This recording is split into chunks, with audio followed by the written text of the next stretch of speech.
turns to Part 1. Part 1. When Mark and Jane arrived in Edinburgh, they discovered that Mark had left his camera on the train. At the Lost and Found office, he has to fill in a lost property form. First, you have some time to look at questions 1 to 4.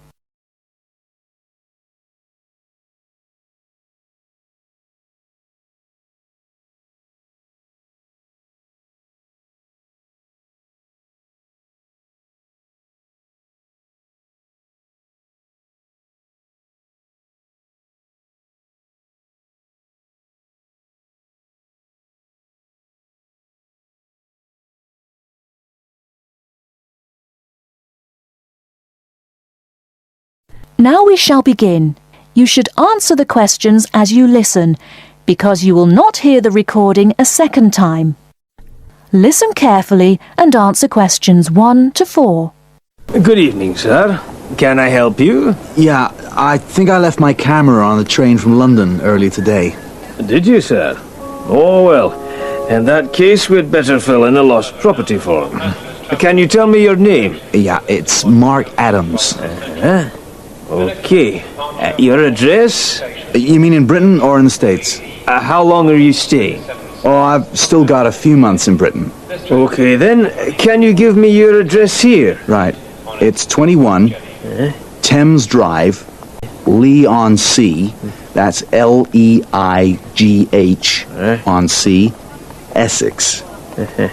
Before you hear the rest of the conversation, you have some time to look at questions 5 to 10.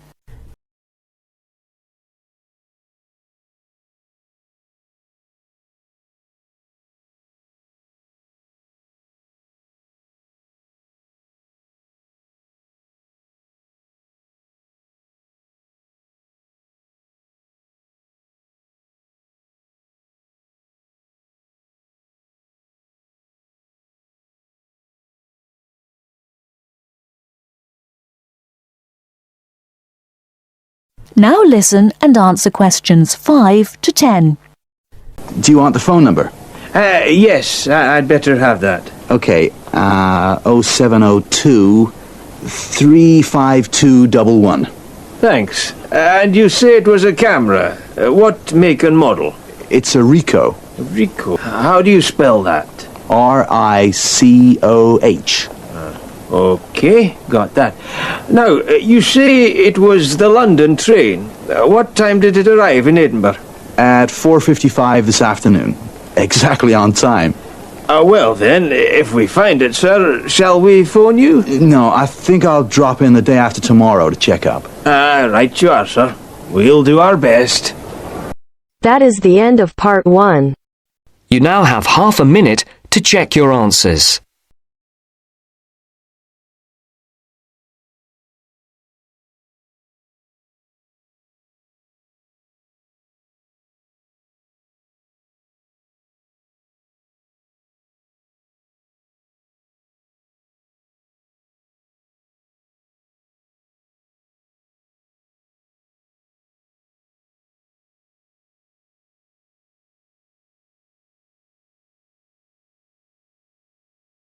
Now turns to Part 2.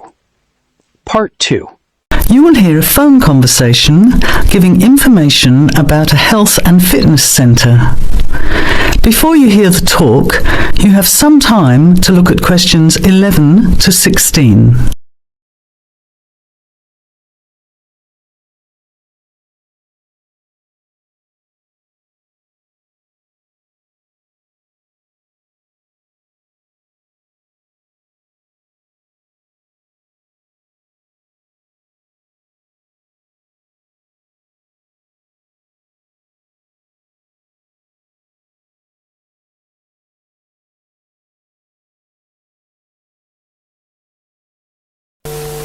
Now, listen carefully to the first part of the talk and answer questions 11 to 16.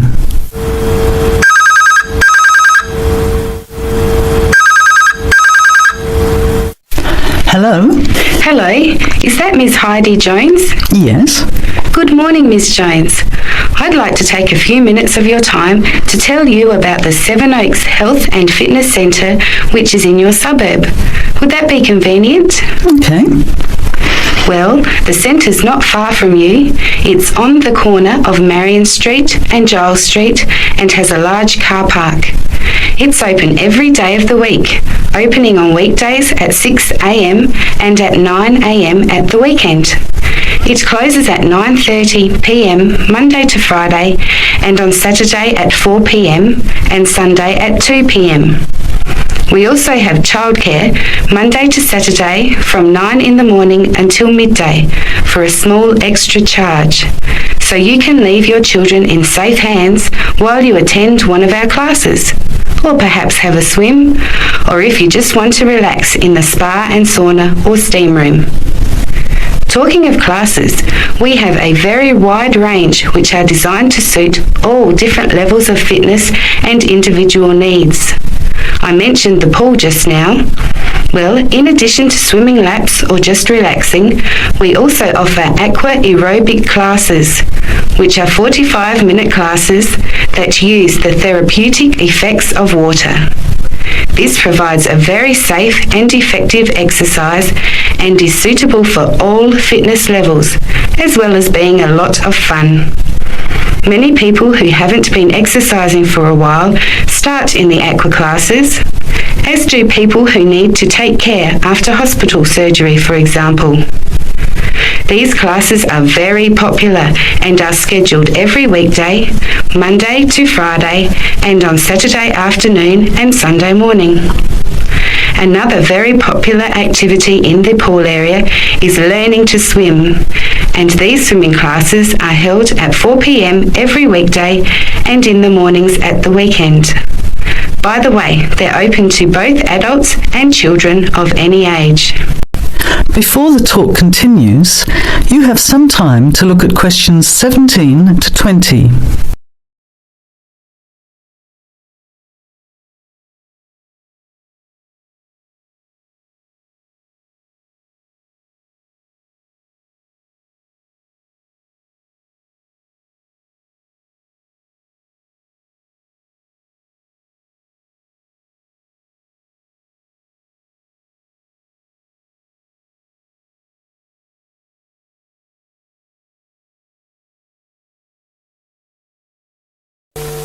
Now, as the talk continues, answer questions 17 to 20. Now, it would take too much of your time to tell you in detail about all our programs, as we have a very wide range of activities at different times. However, I'll just outline some of them. Our super circuit classes are extremely popular, and you get a good aerobic workout while toning your muscles. They're easy to learn, as you combine using hydraulic equipment with exercises guaranteed to give you a good cardio workout. The teachers are very good and there's a fun atmosphere. And the classes are very effective in assisting weight loss, relieving stress, lowering blood pressure and generally increasing fitness. Oh, and I haven't mentioned our range of aerobic and step classes of different types which suit all levels. Our specially designed aerobics room holds over 55 people, and our highly qualified and trained staff can advise you as to which class might suit you. We are inviting you to a free 1-week trial period when you can come and try any of the classes or activities before you make the decision to join. By the way, there is also a large and very well-equipped gym where we offer free fitness assessments, and you can have an individual program designed just for you. Also, the cardiovascular room has the latest range of machines which help you burn fat, increase your fitness, or just warm up. They're very popular, as you can forget all about the calorie burning by watching your favourite music videos on TV while you exercise. Right now we have a very special new member joining fee offer, which allows 2 memberships for the price of 1, a real bargain. So if you can, bring along a friend who'd like to get fit as well in time for summer. Come along and try us out.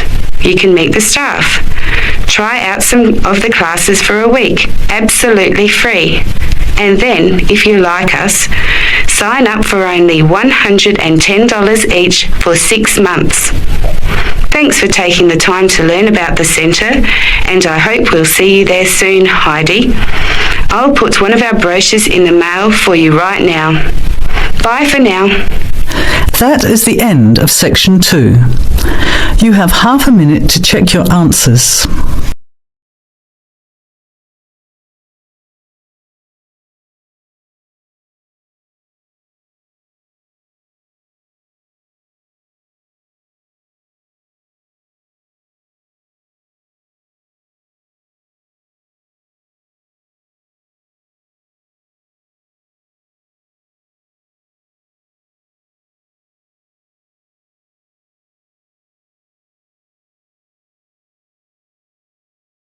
Now turns to part 3. Part 3. You will hear a conversation between a potential student at Clevedon College and a representative in the Information Centre. First, you have some time to look at questions 21 to 24.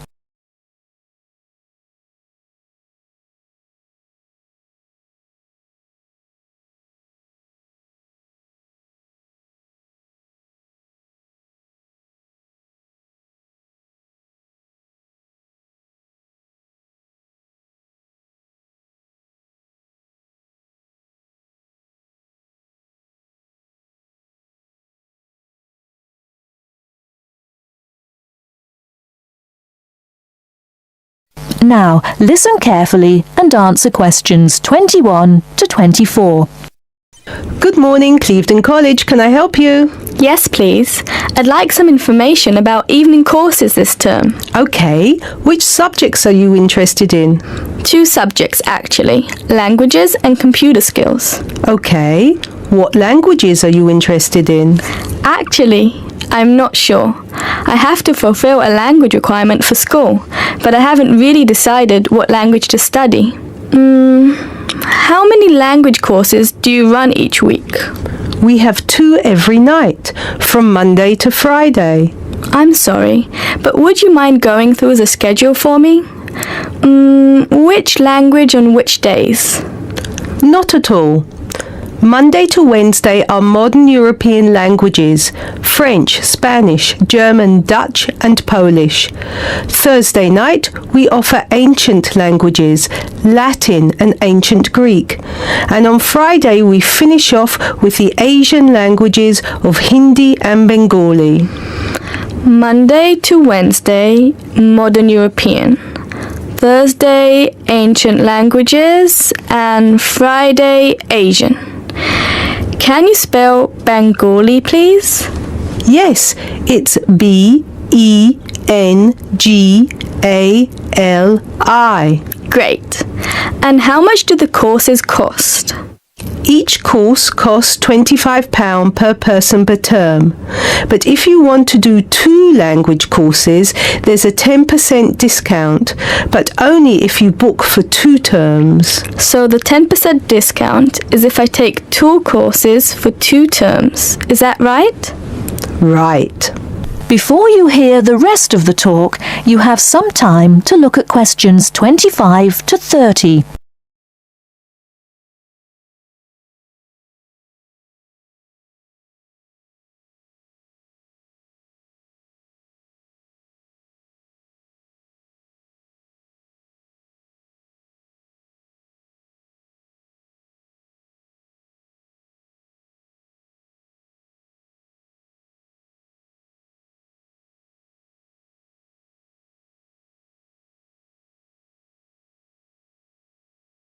Now listen and answer questions 25 to 30. Would it be possible for me to book my classes right now? No, sorry, the computer's down. What I suggest you do is call extension 9694. Oh, no, sorry, 6994 after 6 p.m. and ask for Mrs. Johnson. I'm sorry, I didn't get that. Did you say 6994 after 6 p.m? Yes, 6994. Please ask for Mrs. Johnson. Thanks. Okay. Can we now look at the computer skill courses? Yes, of course. Computer classes always start in the first week of the month, and the way it works is we offer one computer class for the entire month. So you might spend 1 month on databases, another month on Excel, and so on. Classes meet once a week on Tuesday afternoons. The next class starts February 1st. Okay, so for the upcoming month, February? February is going to be databases. There are 24 places still free on that course, and it costs £40 per person. February, databases, 24 openings, £40. Okay. Excel starts in March, and that's nearly full. Only 4 slots left. It's £45. Okay, Excel, March, only 4 slots left. Got it. April is Outlook. That is never as popular since it costs so much more, but you get a free CD. It is £60 for the month, and there are 19 places left. Okay, April, Outlook, £60. Is that it? No. On the 3rd of June, we start a Word course. We have 16 vacancies for that at the moment. It's also expensive at £55. 3rd of June, Word, 16 vacancies, £55. Now, do I call the same number to book a place in one of these classes? No, you have to call Mary Jones, I think. Yes, Mary Jones. Extension 9623. Sorry, could you repeat that number? Yes, extension 9623. Please call her before 6 p.m. Okay, many thanks for all your help. That is the end of part 3. You now have half a minute to check your answers.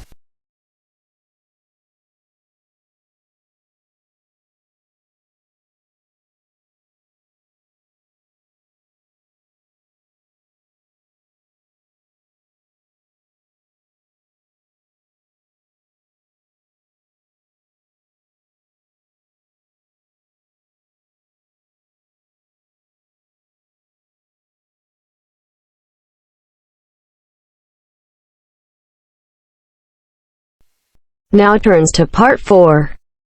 Part 4. You will hear a talk on the research of architecture.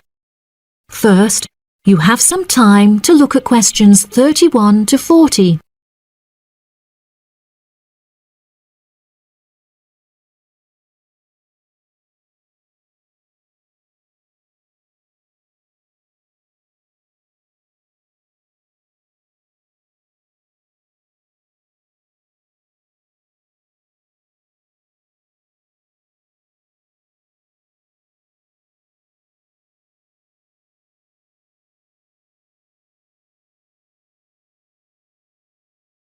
Now listen carefully and answer questions 31 to 40. Welcome, class, to your very first lecture in this series on architecture, conducted by myself, Dr. Torben Dahl. Today we will be looking into the relationship between climate and architecture, where I will be giving you a critical overview of the main climate influences that shape the design of buildings. Throughout this lecture series, we will be looking at the latest research into climatic design carried out by experts in the field, in addition to case studies and examples drawn from modernist practice, both in cities and rural areas. Now, acid rain is one of the climatic elements with the most devastating effects on our architecture. The chemicals in acid rain can cause paint to peel, corrosion of steel structures such as bridges, and erosion of stone statues.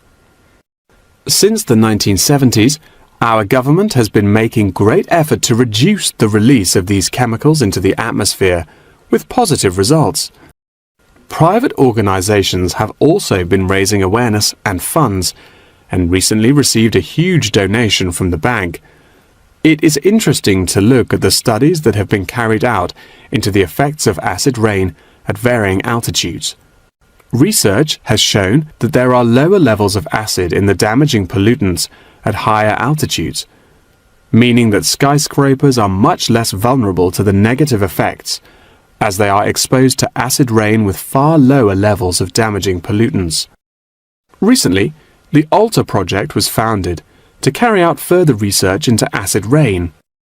This project is directed towards studying the effects of acid rain on old, traditional buildings of stone construction that are vulnerable to damage caused by acid rain. Masonry is particularly vulnerable as it is easily corroded and weakened by the acidic chemicals. It is imperative that we protect these buildings, as they are valuable examples of our history and culture. Pollution is one of the main sources of concern in the present day. The construction industry contributes considerably as a source of pollution in its day-to-day processes of creating building materials such as concrete and glass. However, more new sustainable methods are being developed to counter this. A recent case study for this is Sky Tower, whose windows have been made from recycled glass to prevent pollution from the glass-making process. Water is the most problematic element to be considered in construction. It is imperative that construction elements, such as the insulation, are fitted into the building in dry weather to prevent it from getting wet. This makes winter an undesirable season for construction, as the heavy rainfall can have adverse effects on the building. Another climate type that has an enormous effect on buildings is humidity. Constructions made of steel and stone are largely unaffected by humidity. However, it can have a serious effect on wooden constructions if the timber has not been correctly treated. Moisture from the air can condense in the grain of the wood, which then swells and shrinks in proportion to the magnitude of change in its moisture content. This variation in size can have disastrous consequences. In areas of the world that are prone to earthquakes, certain design and environmental conditions are preferable for protecting buildings in the event of a tremor. Engineers have come up with numerous building procedures to help minimize shaking in buildings. For example, tall buildings have height restrictions and counterweights, and multi-story buildings have reinforced floors and walls. Ground conditions are a cause for worry in many constructions, as often the soil is of the wrong density to protect the foundations. Luckily, technology has now been developed that can help to minimize damage by earthquakes.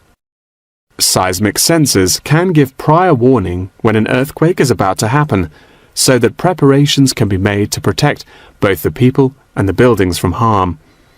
The movement of building structures can now also be measured and monitored over time by architects. It has been expressed by architects within the design community that it would be valuable to be given special courses for designing buildings within earthquake zones. Guidelines are also expected to be produced by the government in the near future that will give architects a universal checklist to follow. That wraps up the lecture for today. Please remember that attendance is mandatory. That is the end of part 4. You now have half a minute to check your answers.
listening.